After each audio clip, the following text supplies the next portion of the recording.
So you might be wondering, can you get in with a low GMAT or low GRE test score? And when I say get in, I mean to one of the top business schools. Is that really achievable? And if you're asking yourself, or in this case, me, if that's possible, my guess is it's because you have maybe a lower than average test score. And here's what I would say. Yes, it is definitely possible, but, and there's a big but. Here's the thing. If the school is going to decide to admit you when you have a lower than average test score, recognize that they are making an exception. They are choosing to say, all right, so this person has a lower than average test score, and therefore our test score, our average test score is going to take a hit, but we still want to admit this person. So remember, you will be the exception, not the norm, if you do get into business school. That is not me saying not to go for it. I absolutely think you should, but I want you to keep in mind two things. You need to play offense and defense. And here's what that means.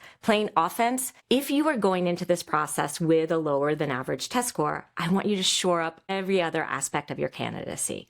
Right? This entire process is about making it as hard as possible for the schools to say no to you. The test score is a very important part of your candidacy, but it's not the only part. You need to be thinking about your leadership, your initiative, the ways that you are going above and beyond in the office, out in the community, in your extracurricular activities, in community work or volunteer work that you're involved in.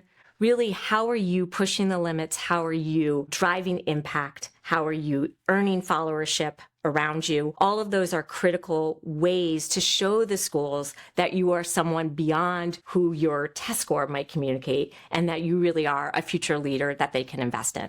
So invest in leadership of all different facets in your candidacy. That's one way you're going to play offense. Another way is to make sure that you have super stellar letters of recommendation. Yes, your recommender is going to write their own letter about you and advocating for you, but that doesn't mean that you can't and you shouldn't have a role in advising them, reminding them. Remember your accomplishments, what you've done at work. I guarantee you are the one who remembers them most, regardless of how stellar they were. Your manager has their own things that's on their to-do list that they're focused on. So part of your job with your recommender is reminding them of all the amazing things that you've done, the ways that you've moved the needle, the ways that you have left your organization in a better place. So these are the different ways that I believe that you can play offense to mitigate a lower test score. But it doesn't mean like this is a done deal. It doesn't mean that you're going to get in. So the playing defense side of this is expanding your school list. Look,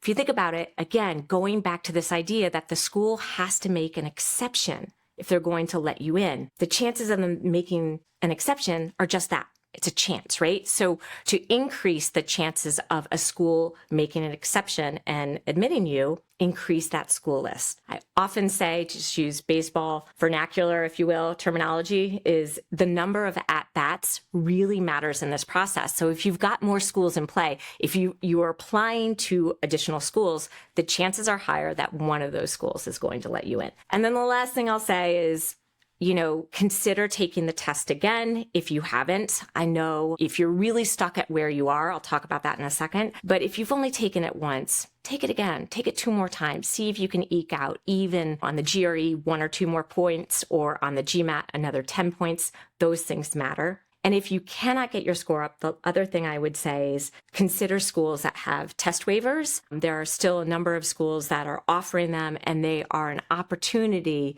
The school recognizes that sometimes the test is, it's not fair for some applicants, or how should I say this? It's punitive towards some people for whatever reason might not be strong test takers. They recognize that there are still brilliant leaders out there, and that's why they offer the test waivers. So if all else fails, that's another thing to take advantage of.